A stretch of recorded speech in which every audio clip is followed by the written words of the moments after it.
Ok, entonces vamos a continuar con el estudio de espacios vectoriales con Producto Interno. Eh, bueno, si vieron, por ejemplo, los apuntes del profesor Baridi, hay muchísimos ejemplos de Producto Interno, ¿verdad?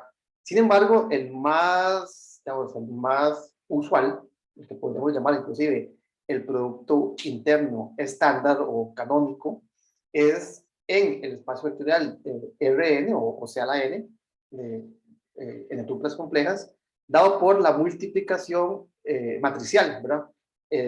Rn o Cn lo estamos analizando como espacios de columnas. Entonces, los elementos de ese espacio son columnas, ¿no? son vectores, ¿cómo sería? N por 1. Y para multiplicarlos, pues sí tenemos una noción de cómo multiplicar una fila por una columna del mismo tamaño. Entonces, lo que estamos haciendo es multiplicando elementos de ese espacio vectorial utilizando, digamos, la noción de multiplicación matricial. Entonces, en realidad vamos a enfocarnos básicamente únicamente, no sé si se dice bien, en ese ejemplo, ¿verdad? Creo que ese ejemplo es más que suficiente, ¿verdad?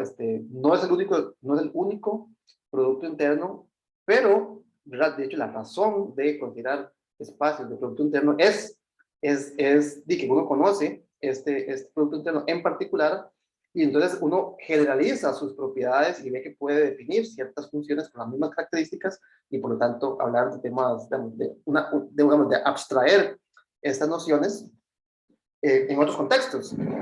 Pero el contexto, ¿verdad?, que más interesante es en el producto, digamos, este estándar euclidio, ¿verdad? Yo también a veces le digo el producto interno euclidio, que es el que nos da la noción de geometría euclidia, ¿verdad? Donde los triángulos tienen líneas rectas, los ángulos, ¿verdad?, suman 180, todas esas nociones de la geometría, digamos, clásica, geometría euclidia, vienen de este producto interno en particular. Entonces, no vamos como a entrar en una abstracción muy, digamos, no vamos a intentar abstraer todos esos conceptos a espacios vectoriales arbitrarios y con productos internos arbitrarios, sino que nos vamos a enfocar en el producto estándar, el producto interno euclidio.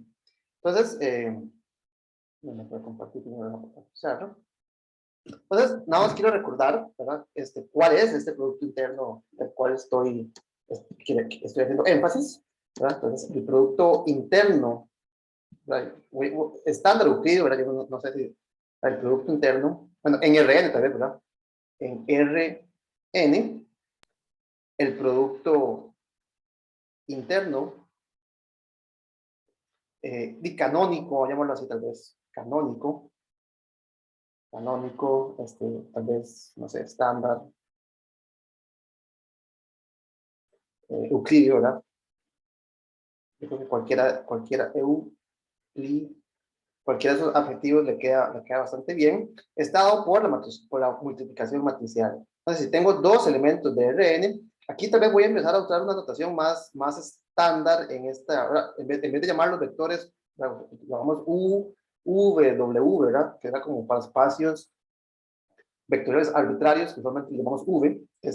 Voy a simplemente utilizar variables simples, ¿verdad? La X, la Y, la Z, etcétera, para anotar elementos de Rn. Entonces, si yo tengo dos elementos de Rn, ¿verdad? Estos espacios vectoriales los entendemos como espacios de columnas. Entonces, si yo quiero multiplicar dos columnas, matricialmente no se puede, ¿verdad? Para poder multiplicar dos elementos, ¿verdad?, la longitud de uno tiene que ser la altura de la otra. Entonces, lo que hacemos es que le damos vuelta a uno de ellos, ¿verdad? Entonces, esto lo convierto en una fila y lo multiplico, por, lo estoy escribiendo como producto matricial, lo multiplico por la columna Y. Entonces, el producto interno canónico, estándar, euclidio, ¿verdad?, como quieran llamar, en Rn está dado por esta definición, ¿verdad? Esa es la forma en que se define el producto interno, ¿verdad? Entonces, si el vector X tenía coordenadas X1,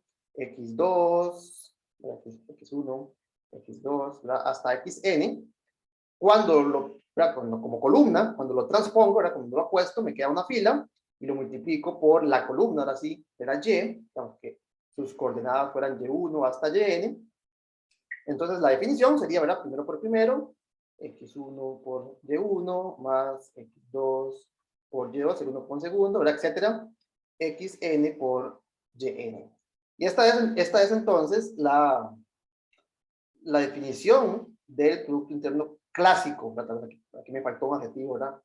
Clásico, en donde, ¿verdad? Simplemente el Producto Interno es la multiplicación matricial. Como tengo que respetar, ¿verdad? La longitud de la fila tiene que coincidir con la altura de la columna, entonces estoy forzado a darle vuelta a una de esas columnas para que sea una fila.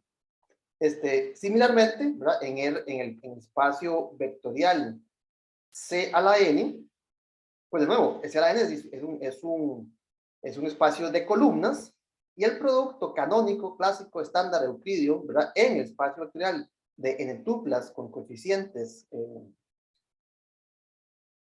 complejos, pues uno podría definirlo exactamente igual que lo definió en el caso real. Y eso me da una función que es lineal, etcétera, todas las propiedades. Sin embargo, esto no me permite definir una noción de geometría en este espacio vectorial. ¿Por qué? Bueno, ya lo vimos. Si lo defino de esta manera, van a haber elementos, ¿verdad? Como por ejemplo, no sé, en el caso complejo, C2, ¿verdad? Si usted multiplica, bueno, de hecho, vamos así, ¿verdad? Para cualquier espacio, para cualquier CN, si usted considera esta definición a una columna X, entonces esto me daría IX transpuesto multiplicado por IX. O sea que esto va a ser, vea que la constante sale de esta fila, me quedaría I multiplicado por X transpuesto, multiplicado por, de nuevo, esta I sería una constante en esta columna, entonces también sale de la multiplicación, me quedaría I al cuadrado multiplicado por X. Entonces, en particular, note que si este X fuese real, esto me quedaría I al cuadrado multiplicado por la norma de X al cuadrado. Esto sería el producto interno real en el Rn. Si X es un vector, una columna real, entonces esto me daría un número positivo multiplicado por I al cuadrado, pero I al cuadrado es menos 1. O sea que esto me va a dar menos 1, multiplicado por un número positivo. De forma que esto sería negativo. Entonces, si yo defino de esta manera el producto en C a la n, entonces este producto interno no me va a permitir definir una noción de longitud, por ejemplo. ¿Por qué? Porque este elemento tendría longitud negativa. Entonces ya eso viola de cierta manera la intuición que queremos, la razón por la cual quisiéramos considerar un producto interno. Entonces, la forma esto lo hemos discutido, la forma de resolver esta vicisitud es definir el producto interno de esta manera, donde esta barra horizontal denota el conjugado complejo.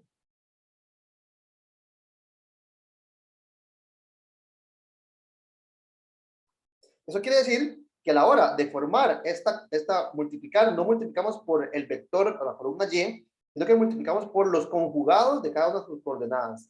De forma que la definición me quedaría primero con primero, me quedaría conjugado, más segundo con segundo, solo que ahora el segundo me queda conjugado, etc. Entonces, el producto euclidio, el producto estándar, el producto canónico, en un espacio vectorial complejo, se define mediante esta forma, en donde la segunda coordenada se debe conjugar para conservar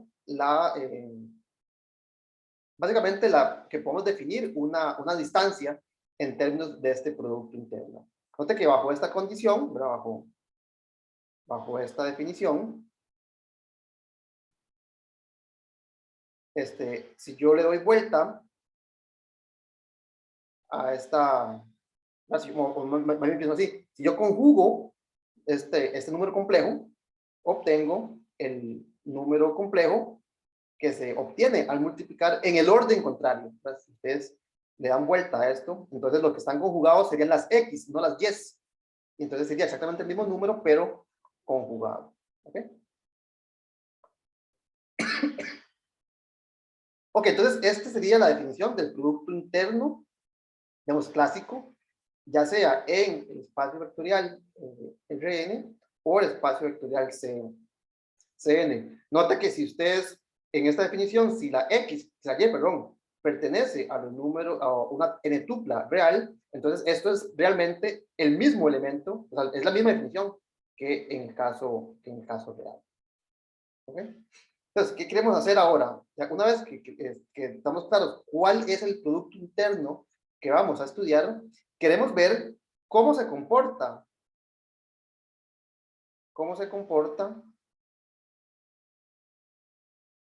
el producto interno respecto de transformaciones lineales.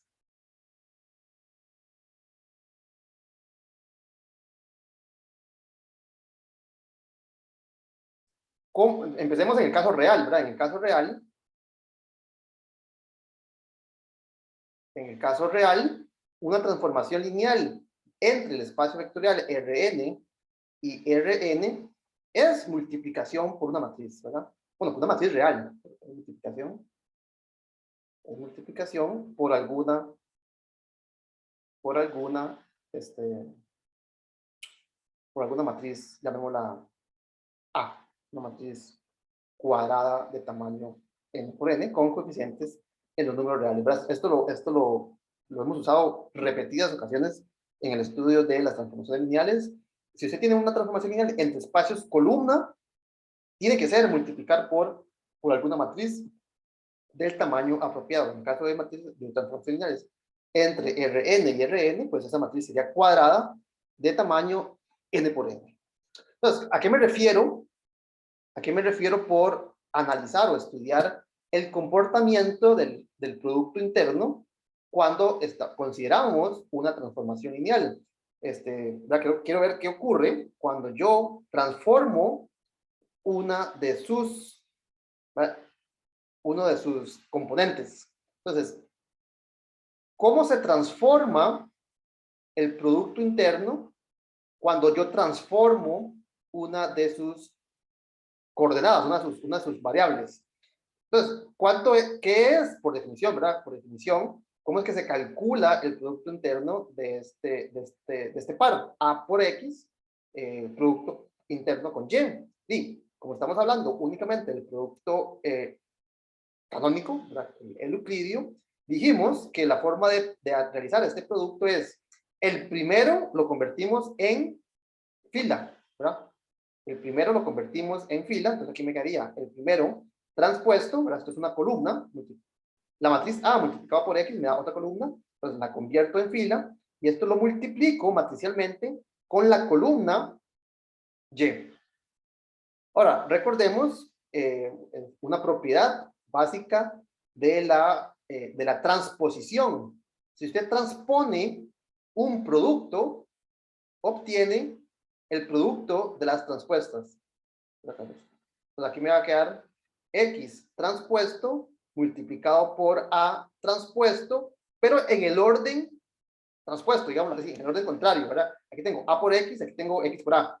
Entonces, recordemos, tal vez aquí hacemos un pequeño recordatorio, en caso de que no recordemos, el producto A por B transpuesto, siempre que tenga sentido, ¿verdad? Es lo mismo que el producto de B transpuesto multiplicado por A transpuesto. Entonces, la transposición básicamente respeta, ¿cómo le digo? Respeta el producto, ¿verdad? El producto de A por B transpuesto se convierte en el producto de las transpuestas, pero en el orden transpuesto, le digo yo, ¿verdad? En el orden contrario. Aquí tengo A de primero, aquí tengo A de segundo, aquí tengo B de segundo, aquí tengo B de primero.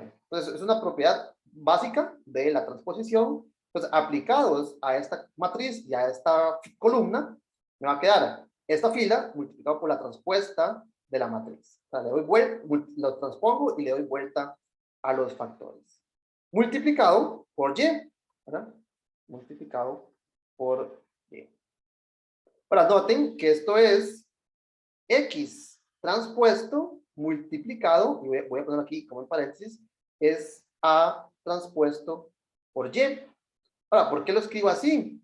porque esto es exactamente el producto interno de X, aquí está X como una columna, entonces eso quiere decir que en la fórmula del producto interno lo tengo aquí como una fila, multiplicado por este, tal como está, ¿verdad? A transpuesto por Y. ¿Estamos de acuerdo? Entonces, tal vez hagamos aquí un pequeño resumen de este cálculo. Para cualquier matriz cuadrada, para toda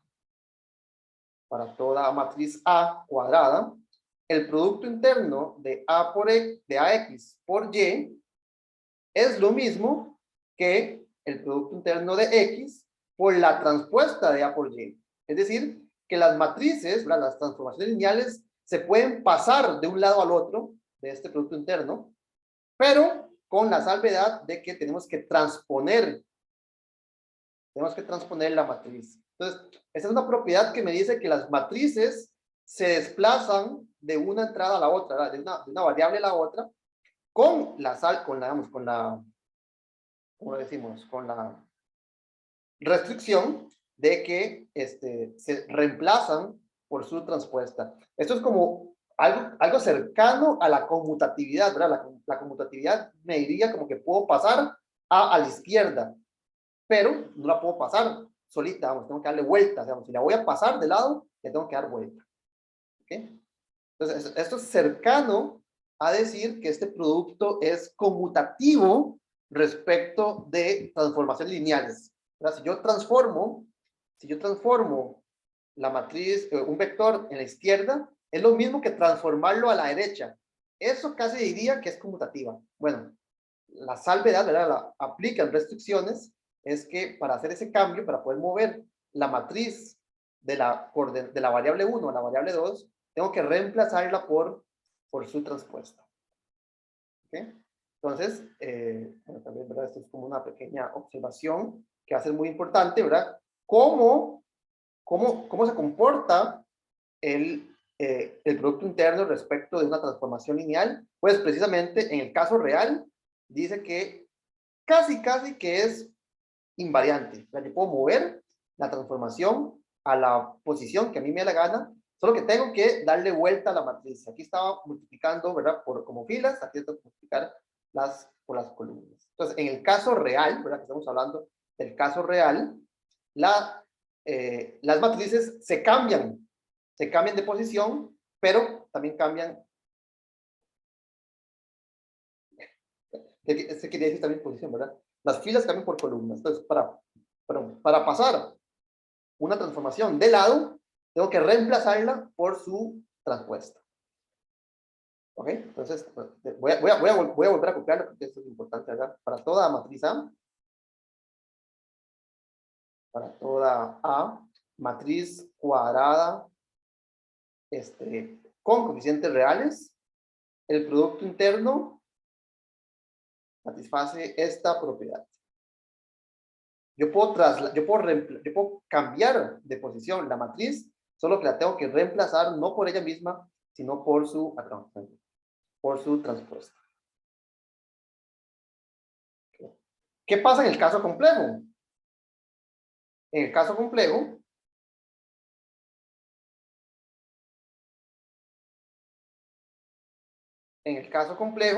y analicemos qué pasa.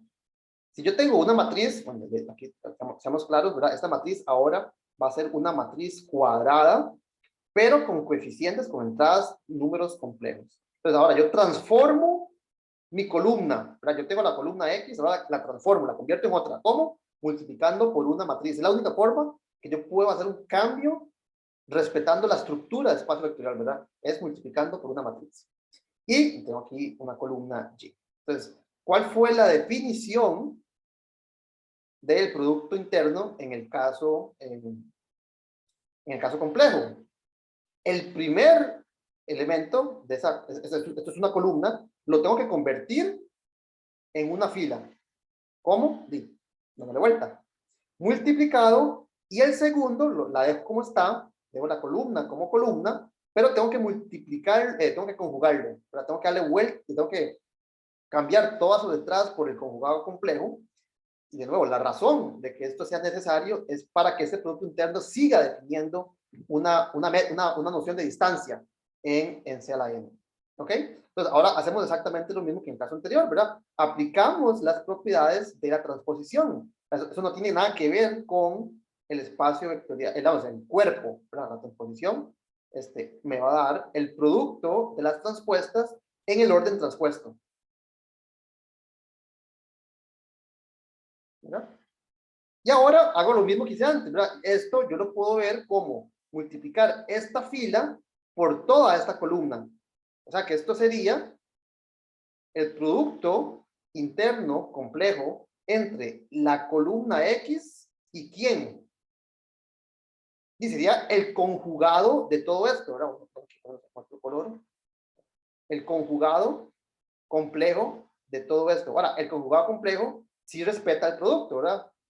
A por B complejo, conjugado, es lo mismo que A conjugado por B conjugado. De forma que lo que va en esta posición tiene que ser el conjugado de lo que está arriba.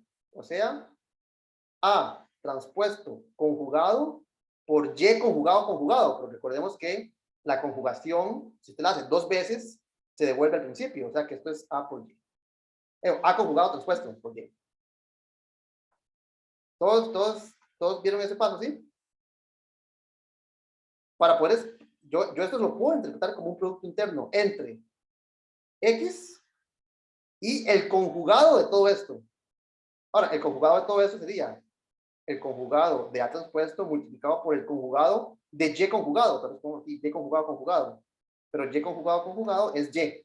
Si usted le da vuelta a la parte imaginaria 2 veces, pues vuelve al principio.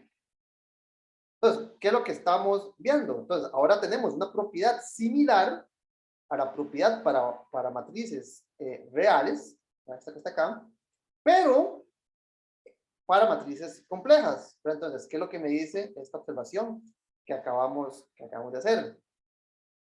Para toda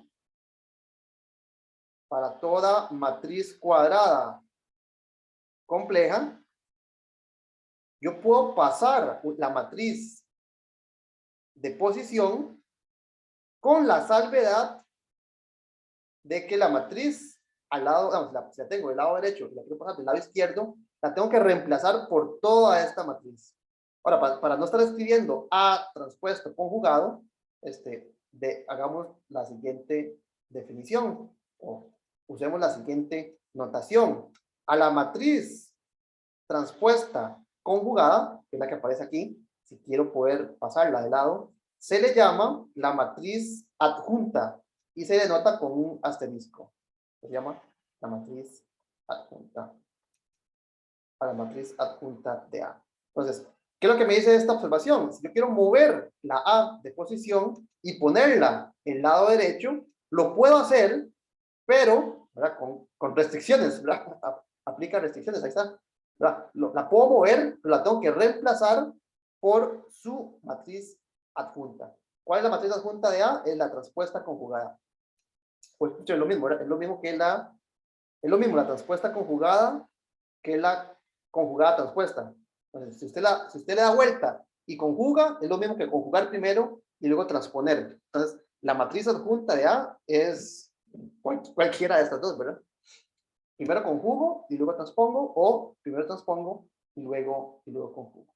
¿Okay? Entonces, tal vez a manera de resumen, tenemos que en Rn, en el espacio vectorial euclidio real, ¿verdad? Para toda matriz cuadrada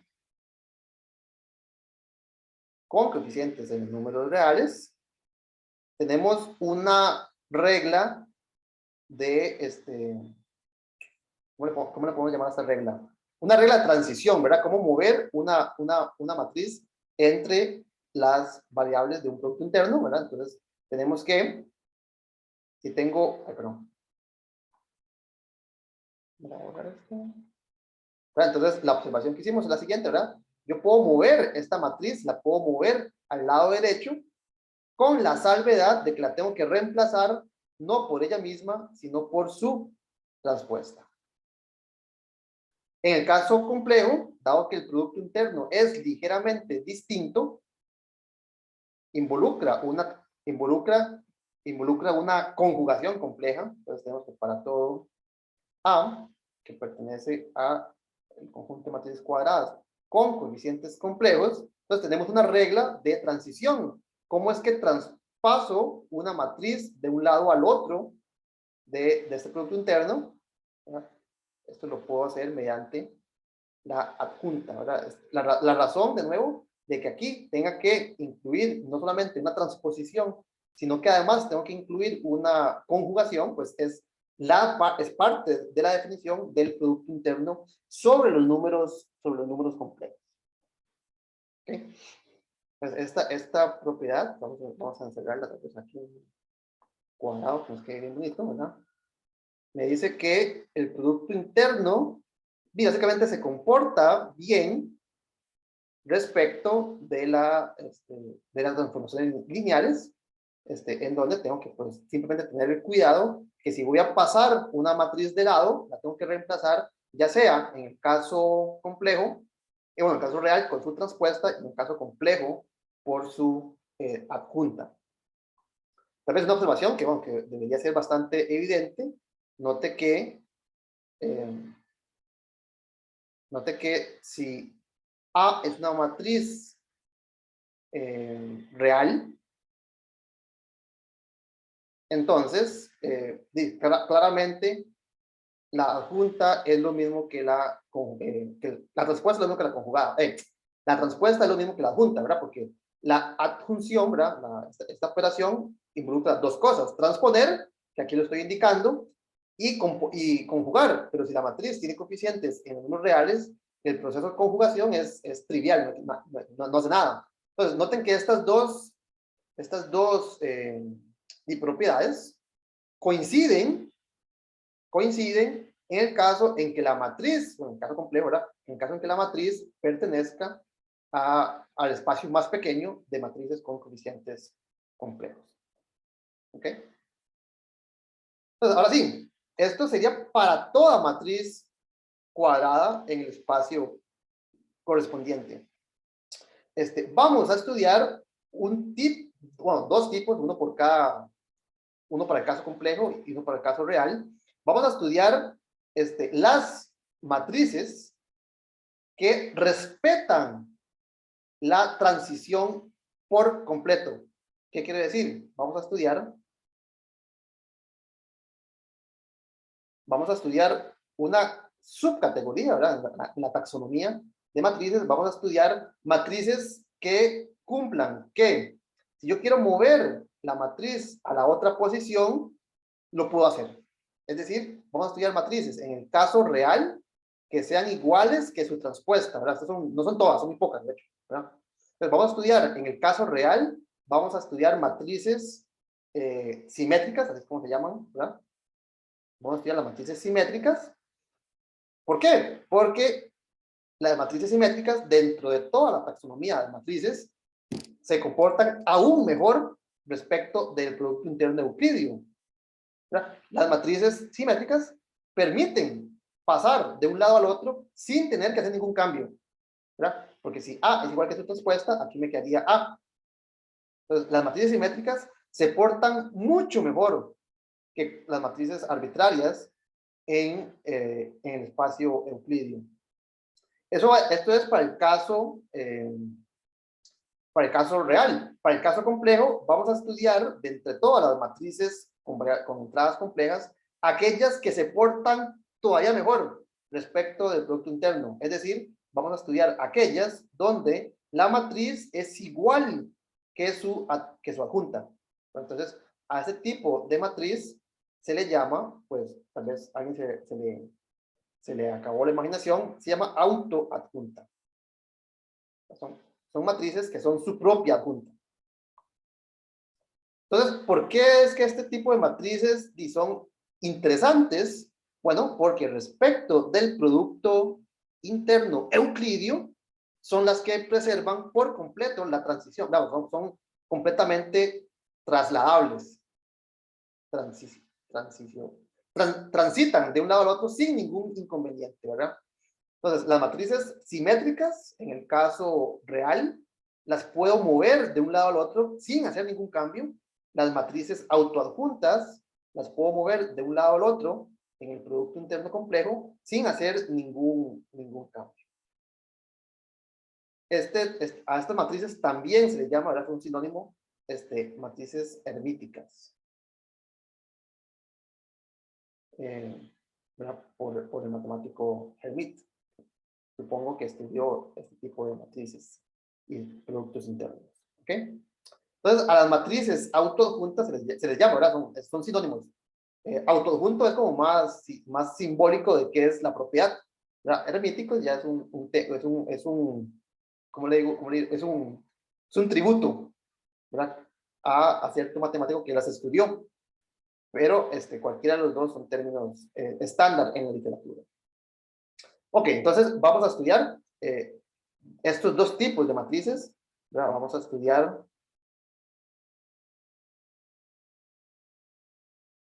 estudiar matrices simétricas en el caso real y matrices autoadjuntas o hermíticas autoadjuntas en el caso complejo. ¿Verdad? En cualquiera de estos dos casos, ¿verdad? Si A es igual a su transpuesta o A es igual a su adjunta, ¿verdad? Tenemos que, ¿verdad? El producto interno entre dos elementos, donde el primero está siendo transformado mediante alguna de estas dos matrices, es simplemente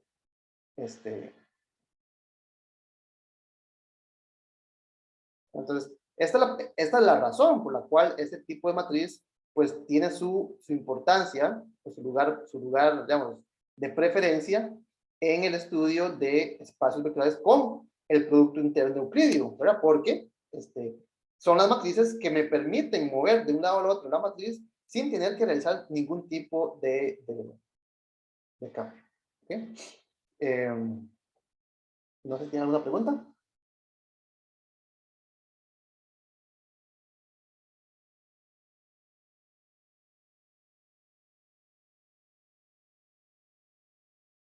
Muy bien. Veamos algunas de las consecuencias que tienen este tipo de matrices. Usualmente, ¿verdad? Voy a devolverme. Noten que autoadjunto es más fuerte que simétrico, ¿verdad? De nuevo, en el caso complejo, si una matriz es real y es autoadjunta, es porque es simétrica. Entonces, esta propiedad es más fuerte que la simetría. Y por lo tanto, es usual analizar el caso de matrices adjuntas y luego ver qué pasa si esa matriz autoadjunta es real, es decir, es simétrica. Entonces, usualmente tiene mayor fuerza analizar qué pasa en el caso autoadjunto y luego hacer una deducción sobre el caso real, en el caso de que la matriz sea simétrica. Entonces, veamos en el caso complejo. Entonces, vamos a la siguiente teorema, la siguiente proposición, que, bueno, parecería un poco débil, pero dice muchísimo. Entonces, vamos a ver, si la matriz A es autoadjunta, es igual que su adjunta, entonces, cuando usted considera el producto interno de, digamos así, vamos a ver, de A por X con X, cuando transforma el primer elemento por la matriz A, el otro lo deja igual, obtiene un número real. Esto va a ser sumamente importante. Eso es cierto para todo X.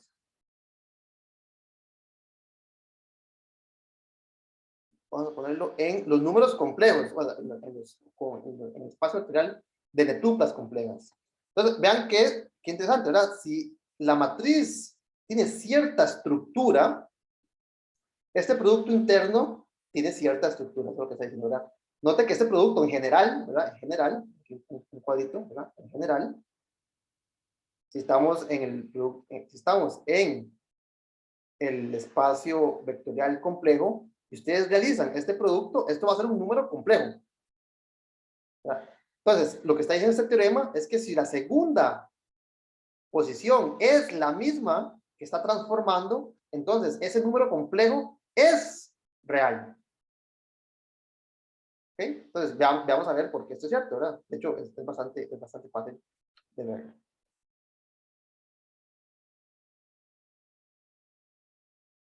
¿Cómo se caracterizan los números reales dentro de los números complejos?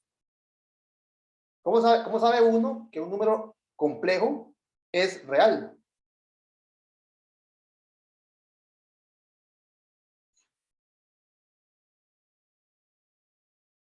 ¿Verdad? Un número, llamémoslo lambda, en los números complejos es real, sí y solamente sí.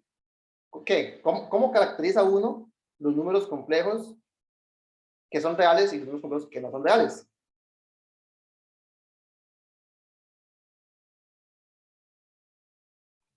Cuando el conjugado es igual cuando el conjugado lambda es igual a lambda. Cuando el conjugado de ese número complejo es el mismo.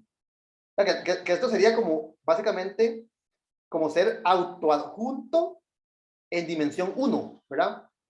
Porque si usted le da vuelta a una, vamos, pensemos en este número real como una matriz 1 por 1. Entonces, toda matriz 1 por 1 es automáticamente simétrica, ¿verdad? Porque y si usted le da vuelta a la pila, le queda le queda una columna tamaño 1. Entonces, un número complejo, ¿verdad? Yo lo puedo identificar como una matriz 1 por 1 y como tal siempre es simétrica. Y por lo tanto, si esa matriz, si este número, pensado como una matriz, yo digo que es autoadjunto, lo que estoy diciendo realmente es que es un número real. Entonces, básicamente, esta es como la generalización a esta idea del caso 1 por 1, ¿verdad? En el caso 1 por 1, ser autoadjunto es exactamente lo mismo que ser real. Entonces, vamos a utilizar esta noción, esta caracterización esta caracterización de los números reales dentro de los números complejos para probar que este número es complejo, es real. Entonces, ¿qué es lo que tenemos que hacer? Tenemos que agarrar el número AX multiplicado por X y conjugarlo. ¿Ok? Entonces, ¿cómo se conjuga este número complejo? Bueno, por las propiedades que me definen el producto interno complejo, la conjugación es lo mismo a nivel de factores que darle vuelta a los factores, ¿verdad? Entonces, recordemos que en general, ¿verdad? El producto interno de X por Y conjugado es lo mismo que darle vuelta a los factores Y por X. ¿Verdad? Entonces, yo le puedo dar vuelta sin ningún problema a esta. Bueno, puedo conjugar con conjugado complejo simplemente dándole vuelta a los factores, básicamente. Ahora, yo la matriz A la puedo pasar al primer factor si la sustituyo por su adjunta, ¿verdad? Entonces, aquí yo le puedo cambiar y pasar del lado derecho al lado izquierdo. Si multiplico por la adjunta, pero estamos asumiendo que A es su propia adjunta, ¿verdad? O sea que es autoadjunta. O sea que esto no es otra cosa que AX multiplicado por X. Bueno, entonces, ¿qué fue lo que probamos?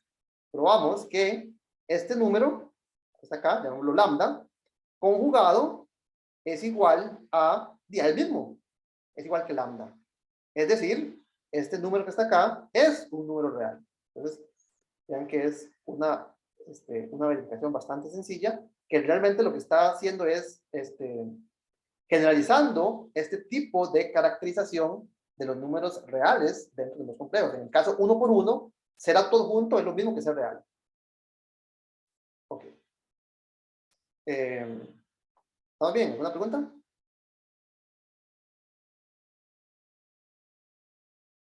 Eh, y en realidad, esta proposición que acabo de mencionar, el recíproco también es sencillo, es verdadero.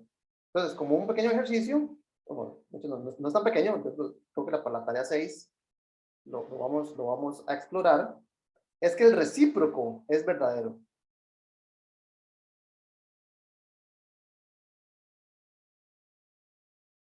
O sea que esto es un sí solo sí. Verdadero. Es decir, que si usted hace este producto para todo X y siempre le da un número real, es porque la matriz era autoadjunta. Entonces, la razón de que este producto sea un número real es que A tiene cierta estructura respecto de la conjugación compleja. ¿Cuál? Bueno, que la matriz es igual a su adjunta. No es completamente evidente, no es completamente evidente. Bueno, de hecho, vamos a ver, tal vez como un pequeño calentamiento para este ejercicio, veamos si podemos devolvernos fácilmente. Entonces, hagamos el inicio de esa solución de ese ejercicio. ¿Verdad? Entonces, ¿qué quiero probar? Estoy suponiendo que A por X, producto con X, es real. Yo queremos probar que A es adjunto. Queremos probar que A es su propia adjunta, es decir, A es la matriz hermítica. Pues uno podría, de hecho, tratar, inclusive, inspirarse por esta demostración. Si este es un número real, eso quiere decir que él es igual que su conjugado, pero su conjugado es lo mismo que darle vuelta a los factores. Si yo sé que este número es real para todo X, eso lo que me dice es que no importa el orden en el que yo escriba los factores, ¿verdad? Me da el mismo producto. ¿Por qué? Porque darle vuelta a factores es conjugar. Y estamos diciendo que es real. Okay. Pero ahora y hago lo mismo. Esta A la puedo pasar al primer factor si la sustituyo por su adjunta. ¿Verdad? Esto sería A adjunta multiplicado por X. ¿Okay? Entonces ahora, y lo que tengo es que este elemento es igual a este elemento. Y eso no implica, en general, ¿verdad? En general, si yo tengo, por ejemplo, aquí el factor común es X, ¿verdad? Aquí el factor común es X. Si tengo X común como segunda posición de una variable, aquí tengo, no sé, llamémosle esto Y y Z. ¿Verdad? En general, si yo tengo una igualdad de este tipo, no es cierto, ¿verdad? No es cierto que Y tiene que ser Z. ¿Okay? Entonces, vea que si yo dijera, bueno, este elemento es este elemento, entonces tenemos que A conjugado por X es lo mismo que A por X, como es cierto para todo X, ¿verdad? Para todo X. Como esto es cierto para todo X, será cierto, por ejemplo, para los elementos de la base canónica, entonces uno puede cancelar la X y le quedaría que A es igual a A A adjunto, que es lo que uno quiere probar. Pero para poder hacer eso, tendríamos que ser capaces de decir, bueno, si la segunda posición es la misma, entonces la primera es la misma. Eso no es cierto. Entonces, para poder devolvernos y verificar el recíproco de esta proposición, tenemos que ser más finos. No podemos deducir eso simplemente tratando de cancelar a ambos lados. Bueno, cancelando la común, ¿verdad? La X. Entonces, hay que ser un poquito más delicado para poder concluir que en efecto A es igual a su adjunta. Es cierto, ¿verdad? Es cierto. Esta condición sí implica esta otra. Lo que estoy tratando de demostrarles es que la razón no es la que uno tal vez sospecharía tratando de, no sé, de generalizar alguna regla de cancelación, ¿verdad? Si tengo un factor común, lo cancelo y me queda que y es igual que z, ¿verdad? Esto es falso. Esto es falso en general, ¿verdad? No siempre va a ser cierto. Ok, pero entonces en la tarea 6 les voy a dar unas indicaciones de cómo podemos demostrar esta implicación, ¿verdad? ¿Qué caracteriza entonces las matrices autoadjuntas? Nota que entonces esto me permite también yo verificar que una matriz es autoadjunta sin la necesidad de conocer sus coordenadas. Yo conozco sus coordenadas y simplemente la transpongo, la conjugo, y si me da igual, pues listo. Pero esto me permite hacer un análisis de las matrices autoadjuntas si yo no necesariamente conozco todas sus, bueno, si yo no conozco, si yo no estoy viendo la matriz, ¿verdad? Entonces, eso me caracteriza las matrices autoadjuntas. ¿Alguna pregunta? Ok, entonces, las matrices adjuntas satisfacen, vamos a ver, vamos a repasar, si A es hermítica, es decir, si A es autoadjunta, esto implica que para todo vector columna X, cuando yo hago este producto interno, obtengo un número real. ¿Qué pasa? Hagamos la siguiente pregunta. ¿Qué pasa si A es autoadjunta y X, ¿verdad? Una columna, es un valor propio, un vector propio, digamos, asociado a el valor propio lambda? Note que, recordemos, toda matriz sobre los números complejos tiene un valor propio. Bueno, tiene un vector propio, ¿verdad? Entonces, en los números complejos, nosotros sabemos que toda matriz tiene un valor propio. Entonces, aquí la pregunta que estoy haciendo es, bueno, yo sé que todas las matrices tienen valores propios y complejos. ¿Qué pasa si esa matriz además es autoadjunta? Digamos, a ver qué pasa. Aquí lo que estamos afirmando es que A por X es lambda por X, ¿no es cierto? Esta es la condición que estamos imponiendo a el vector X. Entonces, ¿qué pasa si yo sustituyo esta expresión en este producto? Y aquí me va a quedar AX por X. A por X es lambda por X. X es un vector propio asociado a lambda. Entonces me haría que este producto es igual a lambda por X por X. Pero las constantes salen del producto interno. Es lineal. El producto interno es lineal en la primera variable y es sesquilineal en la segunda. En particular, esta lambda la puedo sacar de este producto interno. Entonces aquí me va a quedar lambda multiplicado por X, producto interno X. Es decir, me va a quedar la norma al cuadrado de X. Estamos diciendo que esto es un número real. Bueno, no estamos diciendo. Es parte de la proposición que demostramos hace unos segundos. Este producto que está acá es un número real. Ahora, este factor, el factor norma de x al cuadrado, es real. Bueno, de hecho es positivo. De hecho, es positivo. Entonces, si este producto es lambda multiplicado, lambda a priori es un número complejo, pero estamos diciendo que lambda multiplicado por este número real es un número real. Entonces, ¿qué concluimos?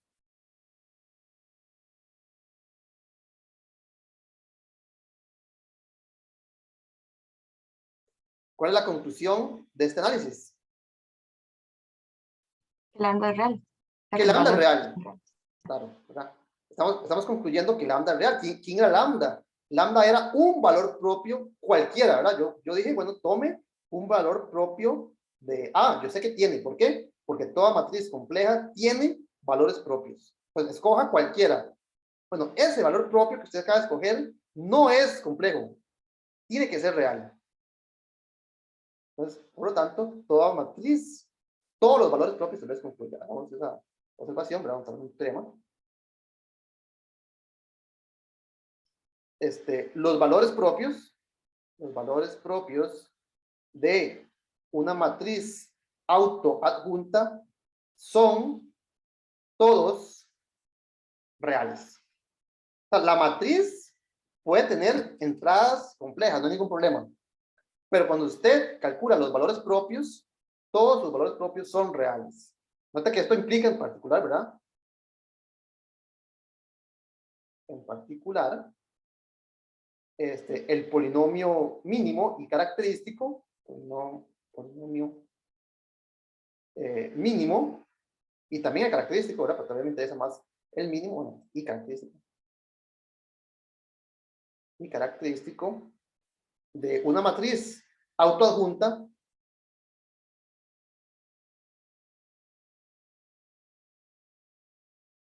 ¿Qué voy a decir? ¿Qué es lo que acabamos de demostrar? Si yo tengo una matriz autoadjunta, sus valores propios son reales. Ahora, pero sus valores propios son los factores, x menos un valor propio son los factores del polinomio mínimo y el polinomio característico. Entonces, si esos números, estos factores, x menos lambda, todos son números, son factores reales, quiere decir que ese producto es un polinomio con coeficientes reales, ¿verdad? Tienen coeficientes.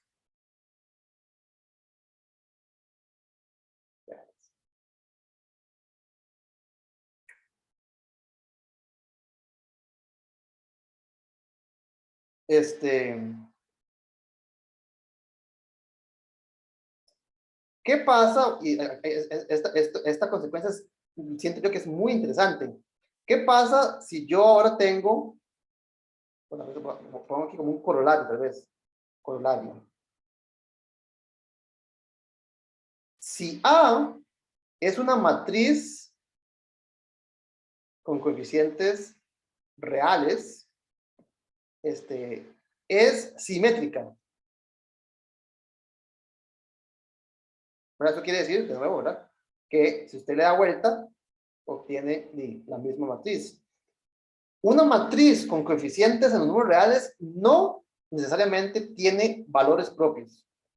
El ejemplo que siempre usamos es en caso 2 por 2, ¿verdad? Esta matriz 0, 1, menos 1, 0, no tiene valores propios, ¿verdad? Su polinomio característico es un polinomio cuadrático irreducible sobre los números reales y por lo tanto no tiene raíces, y las raíces serían los valores propios. Entonces, ¿qué pasa ahora si añadimos la hipótesis de que la matriz es simétrica? Claramente esto no sirve, ¿verdad? Esta matriz no es simétrica. Entonces, ¿qué pasa si yo ahora considero una matriz simétrica? ¿Verdad? Esta matriz yo la puedo considerar no, esta matriz es una matriz con coeficientes en los números complejos, solo que resulta que yo la escogí con coeficientes reales, pero que sea simétrica. Entonces, por el teorema anterior, A, bueno, primero que todo, note que A es autoadjunta, ¿verdad? Eso es lo que quiero recalcar. Una matriz real simétrica es una matriz compleja autoadjunta. ¿Me explico? Si no estoy considerando la conjugación compleja, pues únicamente estoy transponiendo. Y si A es igual que su transpuesta, entonces es igual que su transpuesta conjugada, es decir, es autoadjunta. Y esto implica que A tiene un valor propio real.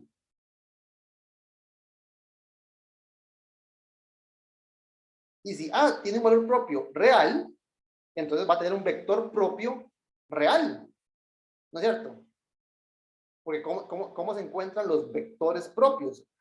Primero encuentra uno el valor propio. Entonces, si ese valor propio es real, entonces los vectores propios van a ser las soluciones a un sistema de ecuaciones lineales.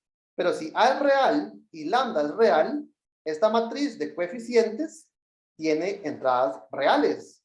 Y por lo tanto, el X, la solución a este problema, va a ser una solución real. Entonces, vean qué interesante lo que estamos diciendo. Si una matriz es simétrica, entonces tiene valores propios. Entonces, A tiene, vamos a poner aquí al menos, sabemos que tiene al menos uno, tiene al menos un valor propio. Esto es interesante, porque nosotros teníamos un tipo de resultado así, por ejemplo, para matrices 3x3 o 5x5, eran matrices reales sobre un espacio de dimensión impar. Entonces, y eso, ¿verdad? De nuevo, la razón de que una matriz con coeficientes en R, de tamaño impar, no sé, n por n, impar, tenía un valor propio, era consecuencia, digamos, tenía una razón analítica, ¿verdad? Yo les pregunté a ustedes que cuál es la razón de que un polinomio cúbico tenga al menos una raíz real, ¿verdad? Y lo discutimos un rato, y yo diría que la razón, no, de verdad que no sé si hay otra, es el teorema del valor medio. Un polinomio de grado impar es negativo en algún lado y positivo en el otro.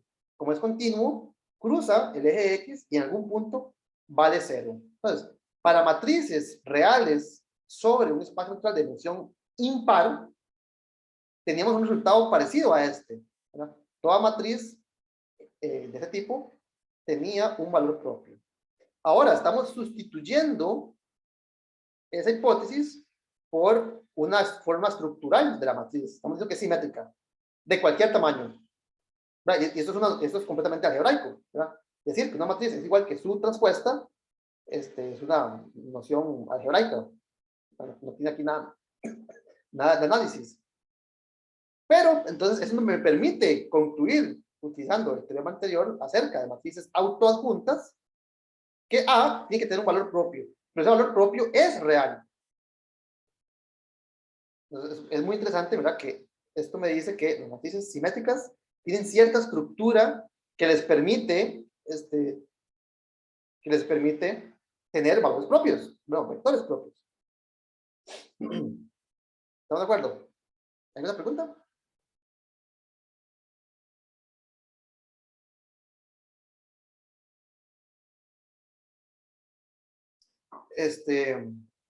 Bueno, continuamos.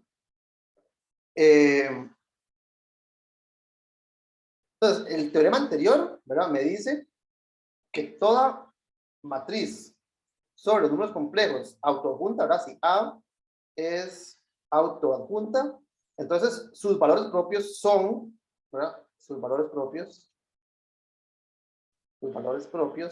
son reales. Ahora, una consecuencia de considerar el producto interno, ¿verdad? En particular, estas nociones geométricas, como son las distancias y los ángulos, la ortogonalidad, es que, es fácil, lo vamos a verificar, es que una matriz autoadjunta, sus vectores propios, asociados a valores propios distintos, necesariamente reales, ¿verdad? Son ortogonales. Entonces, eso de nuevo es algo muy interesante. La estructura que tiene esta matriz fuerza una condición geométrica sobre sus vectores propios. Nosotros sabemos que yo, en general, podría haber reemplazado esto por linealmente independiente, pero ortogonal es más fuerte que linealmente independiente. Entonces, si tengo una matriz autoadjunta, sus vectores propios, perdón, no solamente son reales, sino además que los vectores propios, o sea, la parte geométrica,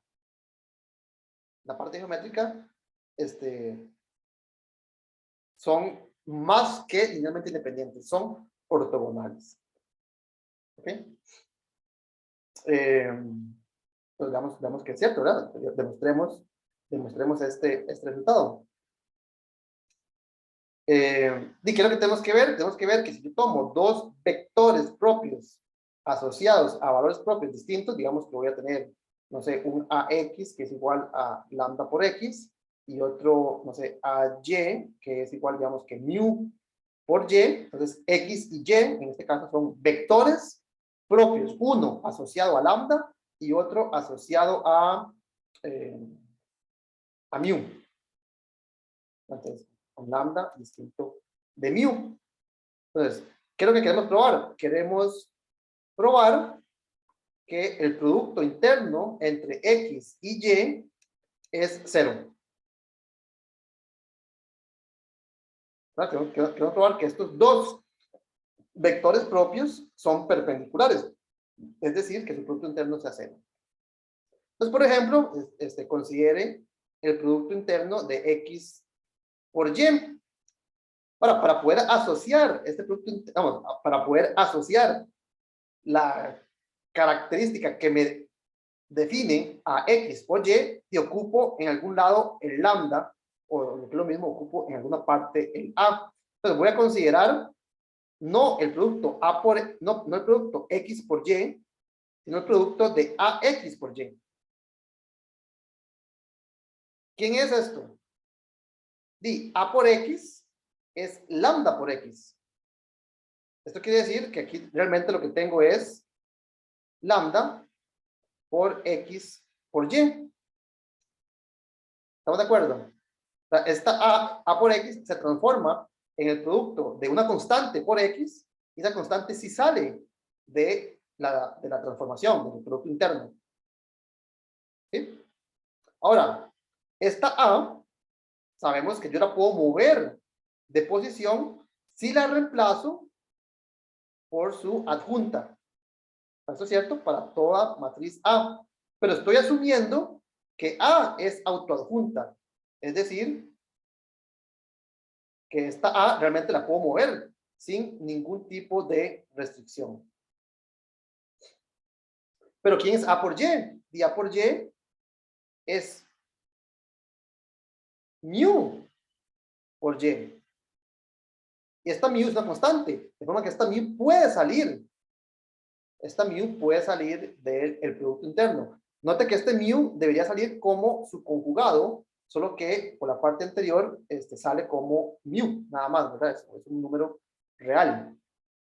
Entonces tenemos que mu multiplicado por ¿quién? Por x por y.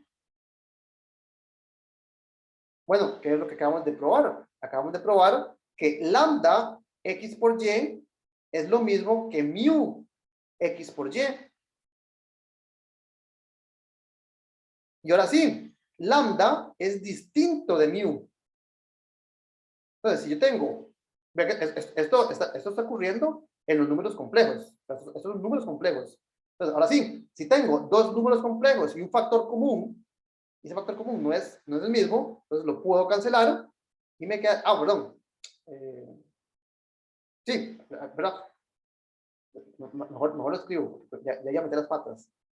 Tenemos lo siguiente, voy a borrar, voy a hacer aquí, ¿verdad? Si lambda por alfa es igual a mu por alfa, es el mismo número, es un factor común.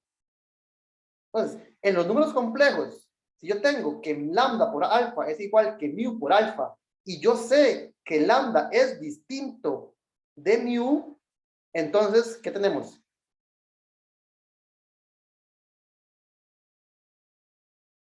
¿Quién es alfa?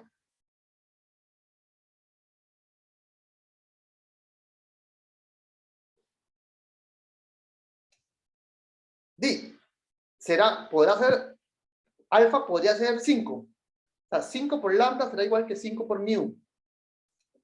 Si lambda y mu son distintos, no, porque yo cancelo el 5 con el 5 y me quedaría lambda igual a mu.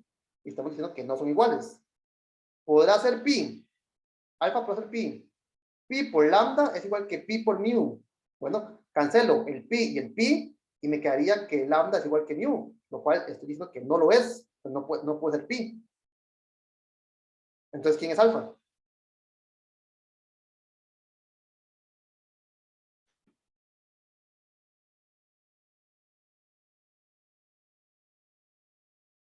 A ver, aquí en el chat nos dice Ingrid que 0, ¿verdad? Si lambda no fuese 0, entonces yo la puedo cancelar, ¿verdad? Si lambda no fuese 0, entonces yo lo cancelo a ambos lados y me quedaría que mu, el lambda es igual que mu, pero no lo es. Es decir, que yo no lo pude cancelar. ¿Por qué no lo pude cancelar? Porque era 0.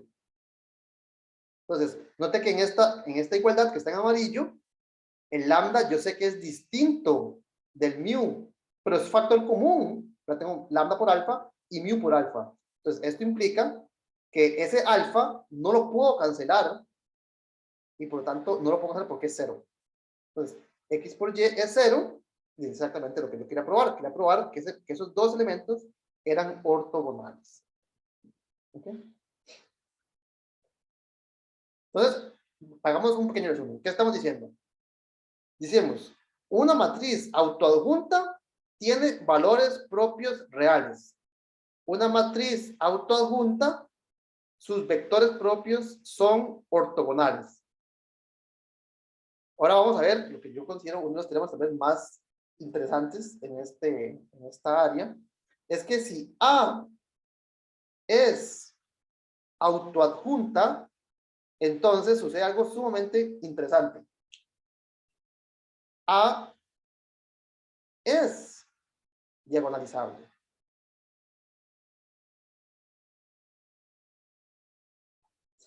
Estos dos resultados me están diciendo que una matriz autoadjunta, sus espacios propios, tienen como mucha estructura, ¿verdad? Sus valores propios son reales, sus vectores propios son ortogonales, ¿verdad? Eso ya le dice algo sumamente geométrico, ¿verdad? Y difícil de obtener en general. Y eso fuerza a que, de alguna forma, la matriz tenga suficientes vectores propios. Tal vez recuerde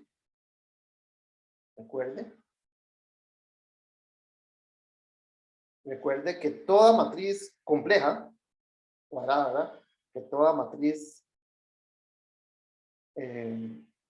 cuadrada, compleja, es triangulable.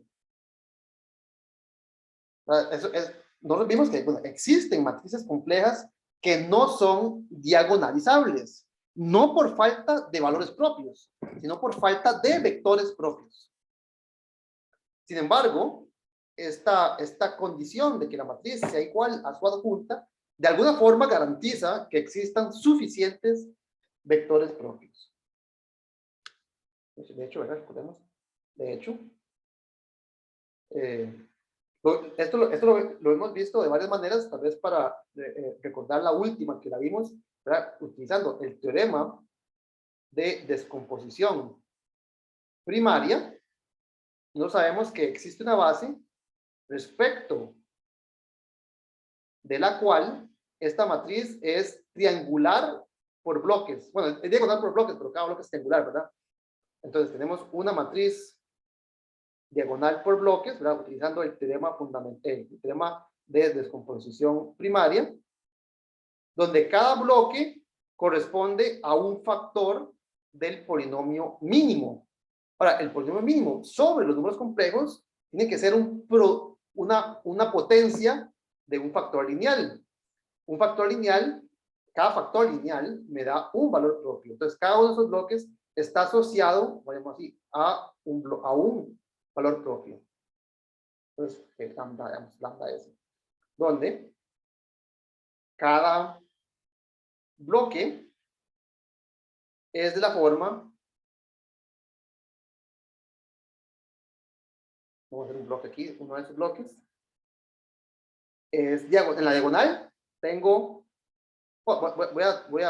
simplemente voy a llamarle lambda a ese bloque, no voy a ponerle un índice, ¿verdad? El bloque es diagonal, tengo aquí ceros, y por encima, pues no necesariamente voy a tener ceros, ¿verdad? No necesariamente este bloque es diagonal, sino que tengo unos encima, unos por encima de la diagonal. Es decir, que, digamos, la base B se forma como una unión de vectores propios generalizados, ¿verdad? Donde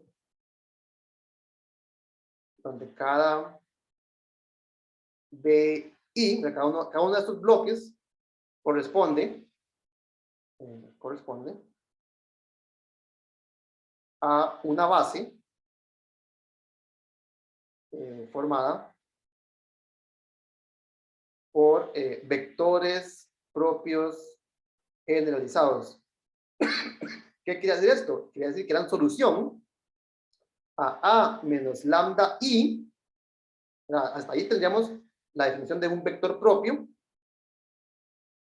Ahí tendríamos un vector propio, pero muy posiblemente ocupamos vectores propios generalizados, que dice que existe una potencia m tal que x satisface este sistema de ecuaciones lineales homogéneas. Entonces, toda matriz compleja, sin decir nada más, sin ponerle ningún apellido, es triangulable, donde los bloques son triangulares, donde en la diagonal aparecen los valores propios. Dicho tal vez de otra manera, o equivalentemente, esto implica todo eso que acaba de decir, que el polinomio mínimo de A es un producto de factores lineales elevados a ciertas potencias. ¿Ok? Entonces, toda matriz sobre los números complejos tiene un polinomio mínimo que se factoriza como producto de irreducibles. Solo que sobre los números complejos, los irreducibles tienen grado 1, son lineales. Entonces, lo que puede pasar es que cada factor aparezca repetidas veces. Entonces, la longitud de este bloque es M1, la longitud de este bloque es M2, la longitud de este bloque es MS, donde esa potencia es la cantidad de veces que aparece el valor propio como raíz del polinomio mínimo.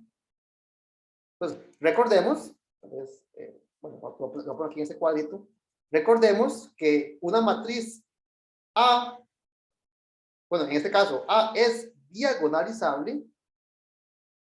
Así que, ¿cómo se caracterizan las matrices diagonalizables en términos de sus polinomios mínimos?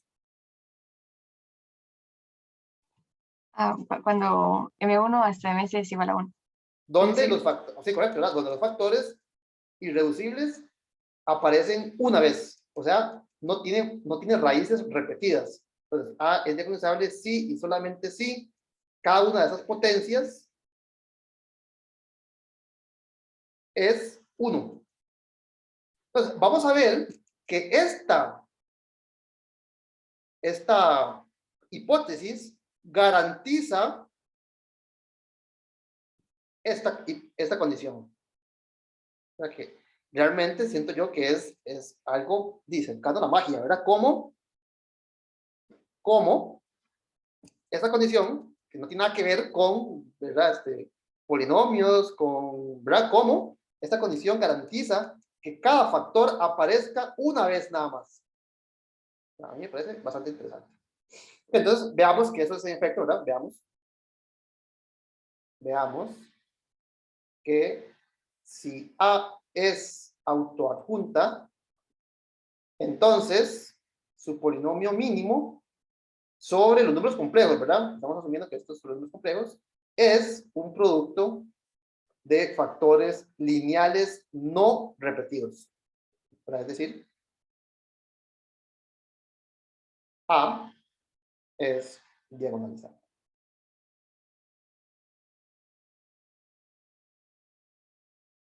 ¿Ok? Entonces, vea que lo que tenemos que probar, en otras palabras, ¿verdad?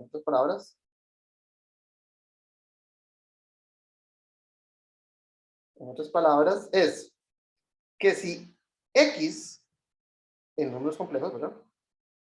Es un vector propio generalizado, entonces, realmente, X no es tan generalizado como necesitamos, sino que es un valor propio, punto. Dicho también equivalentemente, ¿verdad? Si A menos lambda por I elevado a alguna potencia es 0, entonces esa potencia es 1. Bueno, podemos tomar 1, ¿verdad? Claramente, si con 1 sirve, con 2 también, con 3, con 4, más bien es al revés, ¿verdad? Si con 4 sirve, entonces ya servía con 1, ¿verdad? Entonces, podemos tomar m igual a 1. ¿Verdad? Esto, digo, siento yo que es bastante interesante, ¿verdad? ¿Cómo es que esta hipótesis me va a permitir decir, bueno, si existía una potencia que pudiera ser 5, ¿verdad? Si una potencia, si esa matriz elevado a 5 multiplicado por v daba 0, es porque ya daba 0 elevado a 1. Eso me parece a mí sumamente curioso. Ok, entonces, veamos a ver cómo probamos entonces esto, ¿verdad? Esto es equivalente a lo anterior. ¿Listos? ¿Listas? Agárrense los patrones, las enaguas. Okay, lo que tenga pues. Bueno, claramente, veamos el caso m igual a 1, si esto fuese cierto, para m igual a 1, entonces no tengo nada que probar, ¿verdad? Entonces, ¿qué pasa en el caso m igual a 2, digamos? ¿Qué pasa si elevando al cuadrado da 0? Yo quiero probar que elevando a la 1 también da 0. Entonces, supongamos que a menos lambda i al cuadrado multiplicado por v es 0. Eso quiere decir que 0, el número complejo 0, es igual a v, el producto interno, ¿verdad? V multiplicado por a menos lambda i al cuadrado por v. Esto es una igualdad sumamente tonta, ¿verdad? Estoy reemplazando el vector 0 y 0 por cualquier cosa es 0. Pero voy a utilizar esta idea de mover matrices de un lado al otro. Entonces voy a factorizar este producto al cuadrado, lo voy a factorizar como a menos lambda i por a menos lambda i multiplicado por 1. ¿Ok? Entonces, disculpen. Esta matriz que está acá, yo la puedo pasar al lado izquierdo. ¿Con cuál restricción? Sí, con la restricción de reemplazarla por su adjunta. ¿Verdad? Yo puedo mover al lado derecho, izquierdo, perdón, esta matriz, si la reemplazo por su adjunta.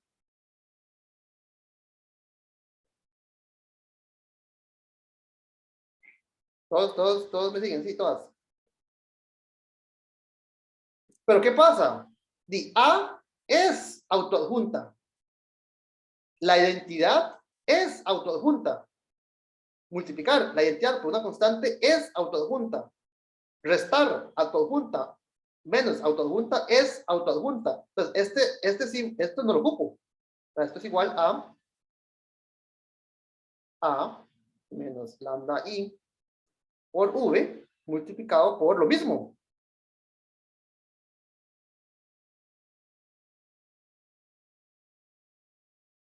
Es decir, que tengo un vector multiplicado por él mismo. Esto es la norma al cuadrado de ese vector. A menos lambda i por v. Pero estoy diciendo que la norma al cuadrado es 0. Y recordemos que esto es una noción de distancia. Si la distancia es 0, es porque el elemento que estoy midiendo es 0. Entonces, esto implica que lo que está aquí adentro es 0. O sea que a menos lambda por i, v es el vector 0. Es decir, que si al cuadrado era 0, realmente a la 1 también es 0. Bueno, eso es lo que yo quería probar, ¿verdad? No hace falta, vamos, si a la 2 es 0, a la 1 también. Es decir, que yo no ocupaba un vector propio generalizado, sino que ese vector es un vector propio, punto. ¿Verdad? Entonces, no ocupaba yo elevar a cierta potencia, sino que elevando a la potencia 1, también era 0. O sea que esto quiere decir que A por U, A por X, A por V es lambda por V. O sea, V es un valor propio, un vector propio asociado a este valor propio lambda. Entonces, lo que hicimos me parece muy interesante, ¿verdad? Agarramos esta factorización, le prestamos uno de los factores al otro, de forma que los dos tuviesen la misma potencia, y ahora sí, ese cuadrado va a ser 0, únicamente si el número es, pues el vector es 0. Entonces, eso es para el caso de m igual a 2.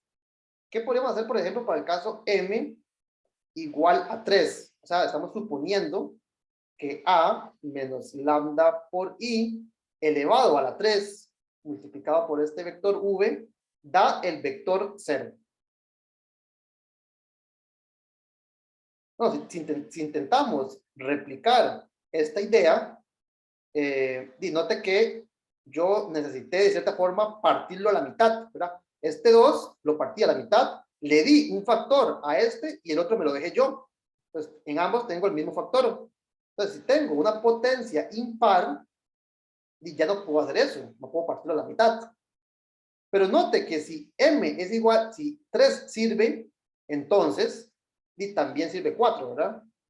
Más bien aquí estamos diciendo algo muy tonto.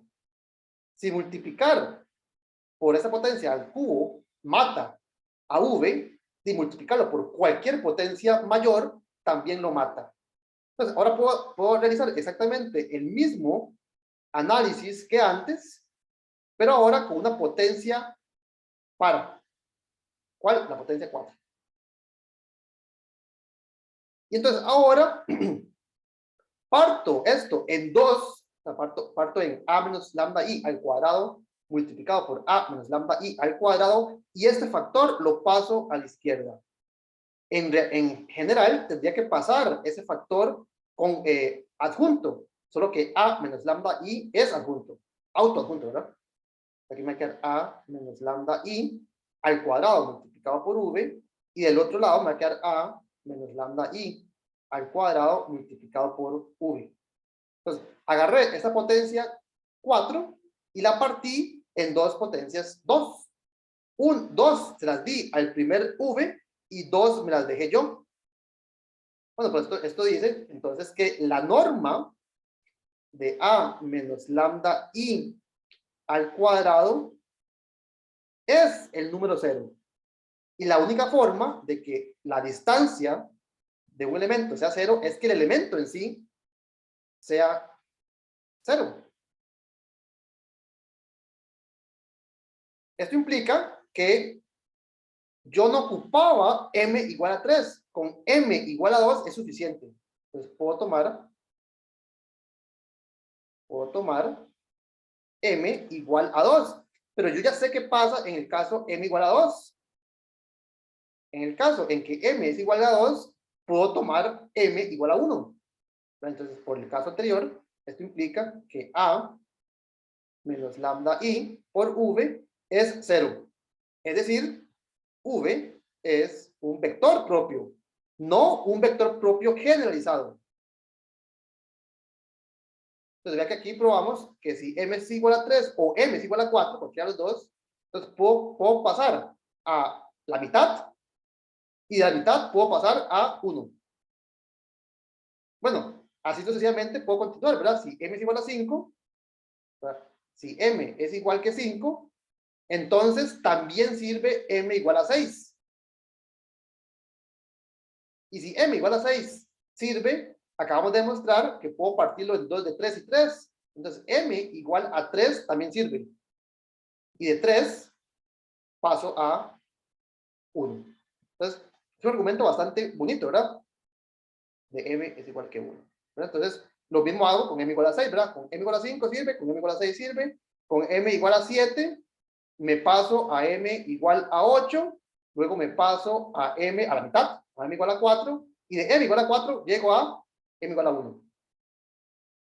Y así sucesivamente, no importa cuál es la potencia que sirve al principio, ¿verdad? No importa.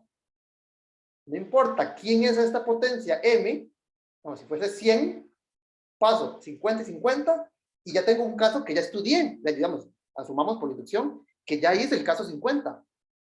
Entonces, del caso 50 paso a M igual a 1. Entonces, sin importar la potencia que yo pensaba que necesitaba, realmente necesitaba únicamente potencia 1 en cada uno de esos factores. Esto implica entonces, la conclusión, ¿verdad? Punto, punto, punto. Esto implica que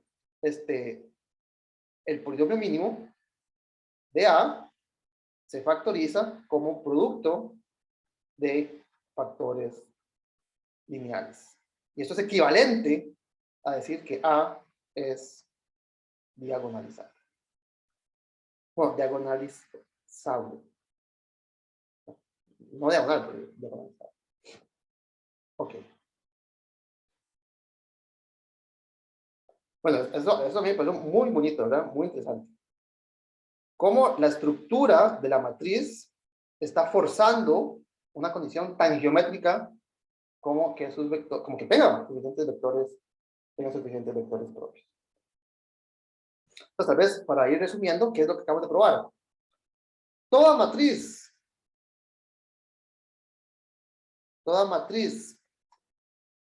cuadrada, ¿verdad? Autoadjunta sobre los números complejos es diagonalizable.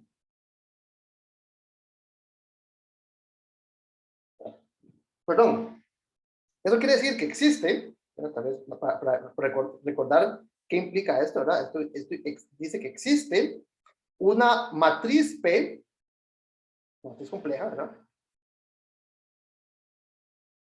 Existe una matriz compleja tal que A es P por una matriz diagonal por P inverso, donde P es la matriz cuyas columnas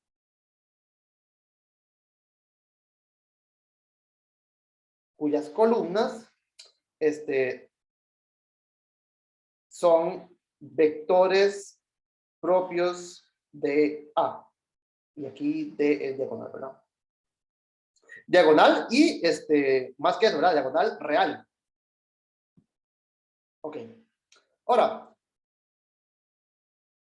bueno, ya sabemos que los valores propios, los vectores propios asociados a valores propios distintos son ortogonales. Ahora, si usted agarra un vector, un valor propio cuya multiplicidad algebraica es distinto de 1, pues va a tener varios vectores propios asociados a esa matriz, ¿verdad? Eso en la forma en bloque, ¿verdad?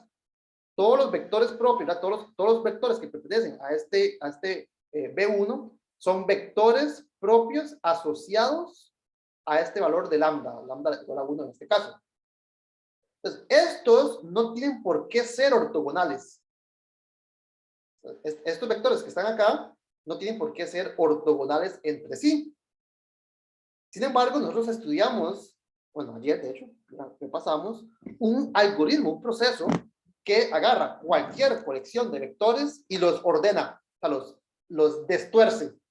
Entonces, note que sin pérdida de generalidad, podemos asumir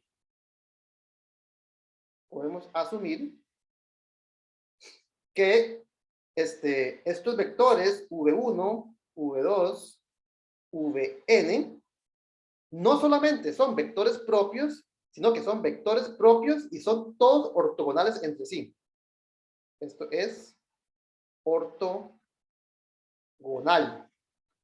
¿Verdad? ¿Cómo? ¿Verdad? Agarro cualquier matriz que diagonalice a A, tomo sus columnas y a la colección de esas columnas les aplico Gram-Schmidt, ¿verdad? Vamos a asumir usando el algoritmo de Gram-Schmidt que mencioné ayer, ¿verdad? Que es un algoritmo, un proceso, un mecanismo que destuerce los vectores, ¿verdad? Los vectores asociados a cierto lambda podrían ser estos tres, pero usted le aplica el proceso de Gram-Schmidt, deja uno fijo y los demás los endereza. Los endereza respecto al primero. Entonces ahora tiene una lista de vectores que son mutuamente ortogonales entre sí. Entonces, el proceso de Gram-Schmidt me permite reemplazar, si fuese necesario, estos elementos por otros que son ortogonales entre sí.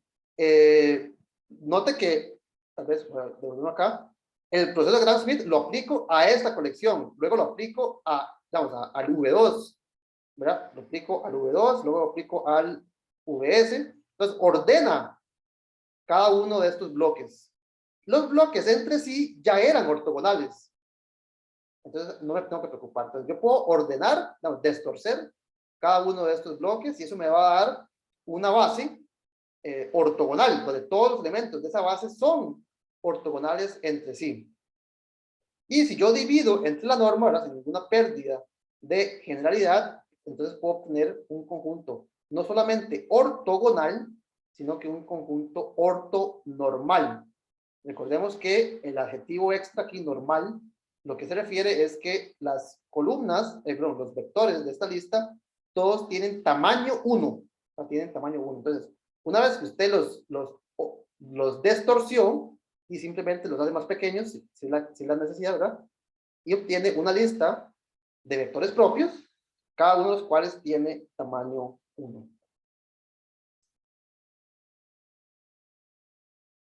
Entonces, piensen un segundo en qué significa que una matriz tenga columnas ortonormales. Dice lo siguiente: si usted multiplica uno de estos como fila, vamos a poner así, VI, como fila, tengo que dar vuelta, ¿verdad? Lo multiplico por una columna, por otra de estas, esto me da 0. Y si multiplico el mismo, como columna, y como por fila, esto me da 1. Entonces, piénsenlo bien, ¿verdad? Lean esto. Esto quiere decir que ustedes agarran la matriz P y la multiplican. A ver, eso es fila por columna. Entonces, si agarran la matriz transpuesta y la multiplican por P, obtienen la identidad.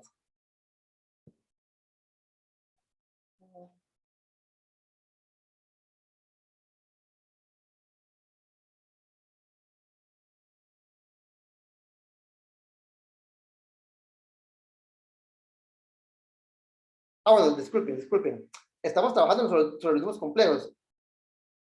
La ortonormalidad, la ortogonalidad, perdón, aquí ocuparía, en alguno de los dos, ¿verdad? No importa en cuál, porque está igualado a 0, ocuparía conjugar complejo. Lo voy a hacer en la primera para que me quede, ¿verdad? Entonces, ocuparía multiplicar por el conjugado complejo, ¿verdad? Porque el producto interno, ¿verdad? Decir que los vectores son ortonormales, ¿verdad? Tal vez lo voy a escribir aquí, ¿verdad? X por Y es 0, si X transpuesto por Y conjugado es 0. ¿Verdad? Entonces ocupo el conjugado complejo.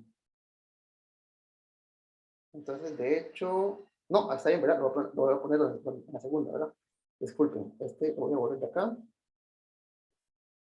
Y pongo el conjugado complejo en la segunda posición. Así. Entonces, note que no sería. No, disculpen. Va que no importa en cuál de los dos, no importa en cuál de los dos los pongo, porque de todos modos, el conjugado de 0 es 0 y el conjugado de 1 es 1, ¿no? Son números reales. Entonces, disculpen, lo voy a poner acá. Y vuelvo a esta. Eso quiere decir, así, entonces, disculpen, no es que multiplicando por la transpuesta da la identidad, sino que multiplicando por la adjunta da la identidad.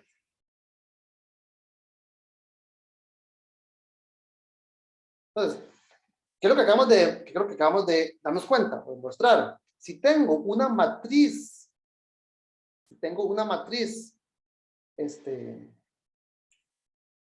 autoadjunta, esa matriz es diagonalizable.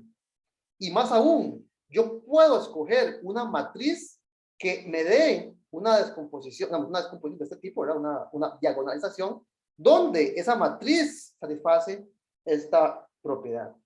Las columnas de esta matriz forman básicamente su propia inversa. Esto implica, ¿verdad?, que P inverso es P adjunto. O sea que en esta expresión que está acá, yo puedo lograr una diagonalización mediante una matriz. Así. Durante la inversa es su adjunta.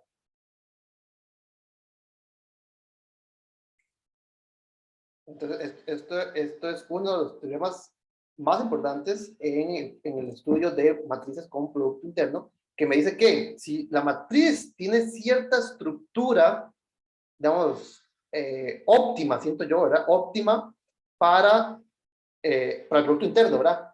Esto me garantiza que la matriz A se mueve de izquierda a derecha sin ningún problema dentro del producto interno. Bueno, automáticamente esa condición me garantiza no solamente que esa matriz es diagonalizable, sino además que yo puedo diagonalizarla mediante una expresión de este tipo. Una matriz que cumple con esto se llama una matriz unitaria. Entonces, el teorema que acabamos de demostrar dice que una matriz autoadjunta es unitariamente diagonalizable. Existe una matriz P que cumple con esta relación, que hace efectivo la diagonalización. O sea, que hace efectivo el cambio de base por una matriz diagonal. Entonces, esta base que está acá se puede tomar sin ninguna pérdida de linealidad como vectores ortonormales. ¿Sí? Entonces, esto es uno de los grandes teoremas de diagonalización para matrices autoadjuntas. Toda matriz autoadjunta, voy a escribirlo acá. Toda matriz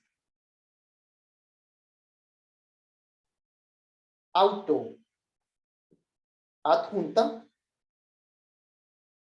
es unitariamente diagonalizable. Unitariamente diagonalizable.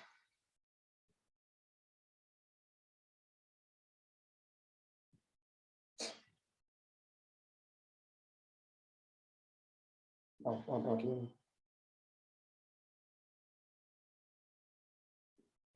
Toda matriz autoadjunta es unitariamente diagonalizable.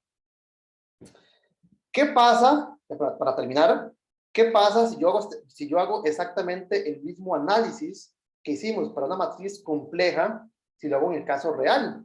Entonces, ¿qué pasa? O ¿en qué cambia? ¿Qué pasa si A es una matriz real simétrica?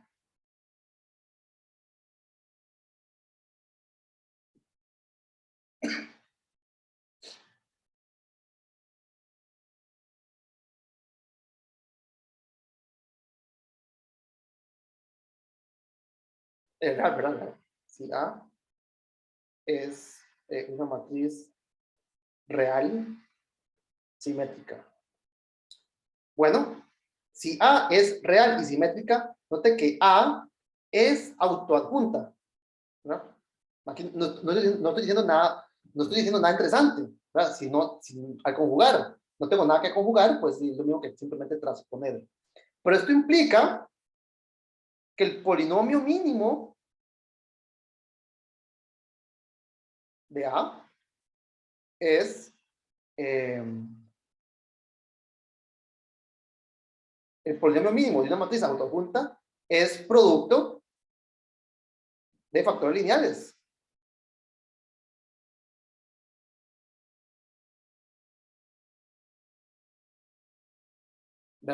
Eso visto sobre los números complejos. Pensemos sobre los números complejos. Esta matriz compleja tiene un polinomio mínimo que se factoriza como producto de factores lineales. Ahora, nosotros probamos, de hecho aquí creo que lo escribí en alguna parte, vamos a ver si lo encuentro.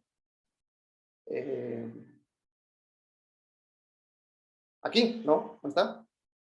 En alguna parte lo escribí. Aquí está.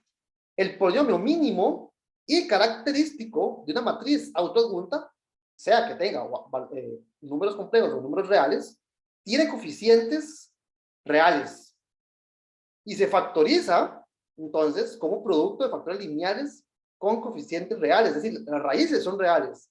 Es decir, que el polinomio mínimo de esa matriz simétrica es de esta forma, pero con la salvedad de que los lambda i son números reales. Eso es lo que probamos. Toda matriz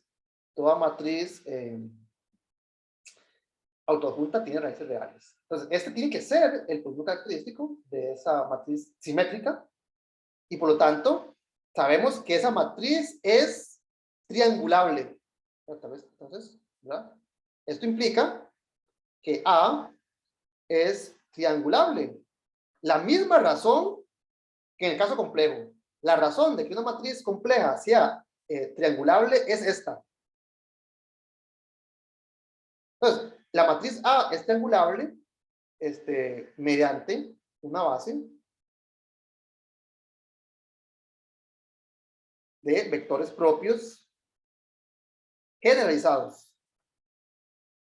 Eso no tiene nada que ver con la estructura de la matriz. Si yo conozco el polinomio mínimo de cualquier matriz, sea o no simétrica, sea o no autoadjunta, si ese polinomio mínimo es un producto de factores lineales, entonces, por el teorema de descomposición primaria, A es triangulable mediante una base de vectores propios generalizados.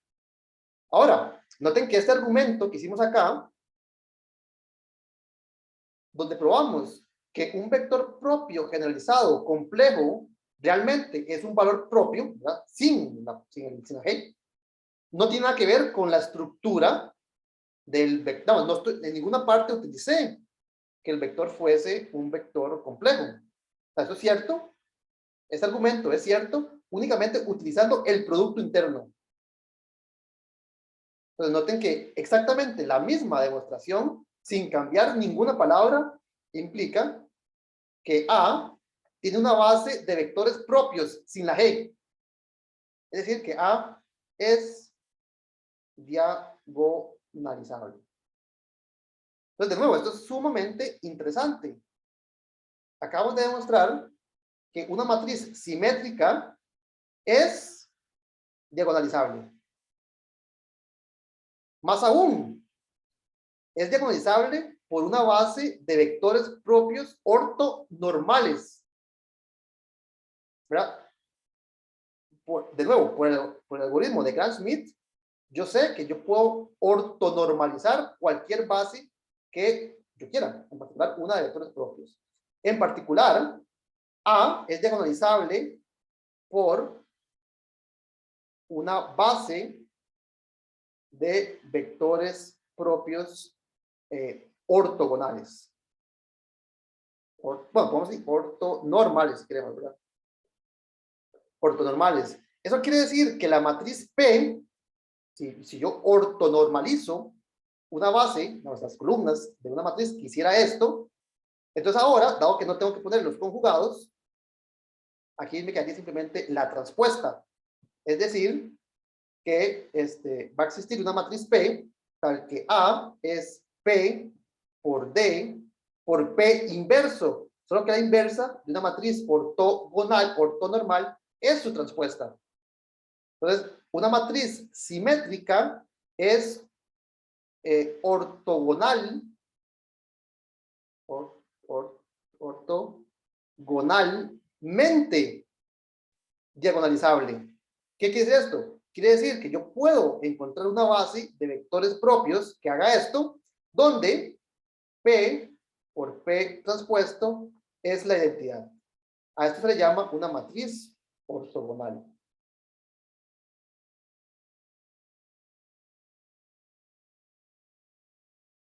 De nuevo, noten, no sé, a mí me parece sumamente interesante, ¿verdad? Cómo esta estructura, una matriz, de cierta forma fuerza una condición tan difícil de obtener, ¿verdad? Una matriz, ¿verdad? Si ustedes dan una matriz cualquiera, lo más seguro es que esa matriz no sea diagonalizable.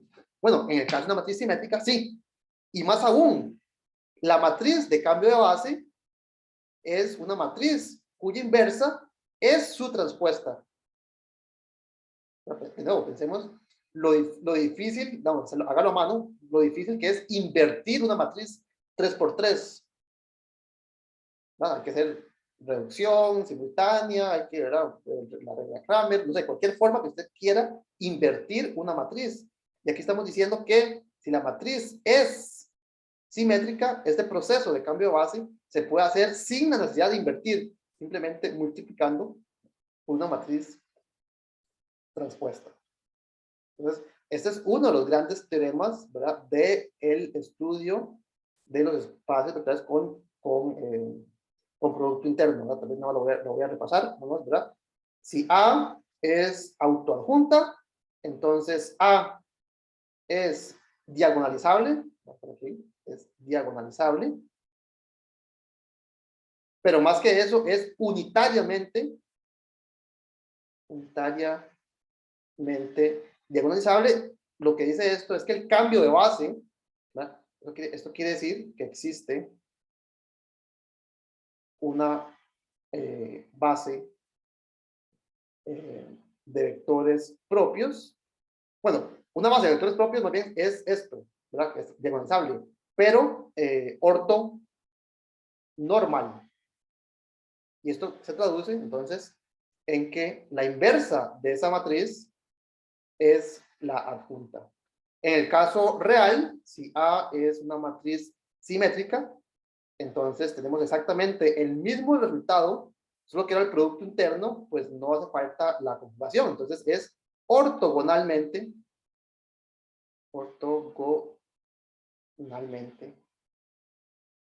diagonalizable. Donde entonces lo que cambia es que la matriz de cambio de base se puede escoger ortogonal, ¿verdad? Que su inversa sea ella misma, que su inversa sea su transpuesta.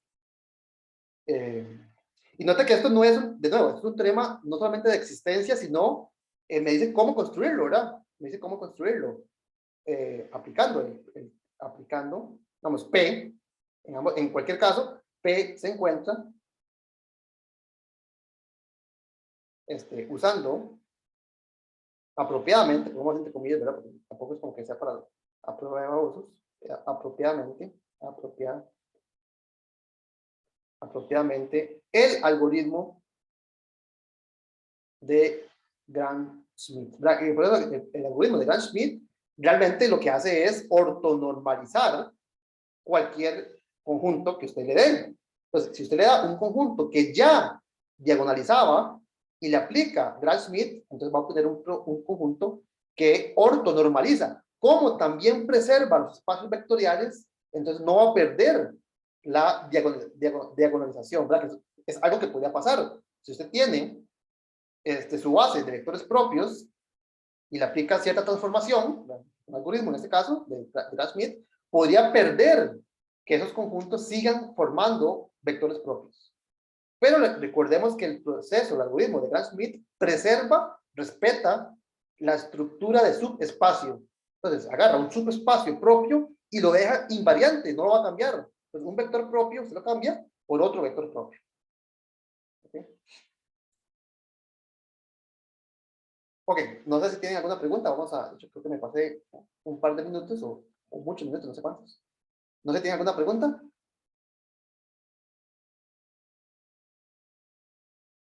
Ok, entonces quedemos hasta acá. Nos vemos, hoy martes, nos vemos el jueves. Chao.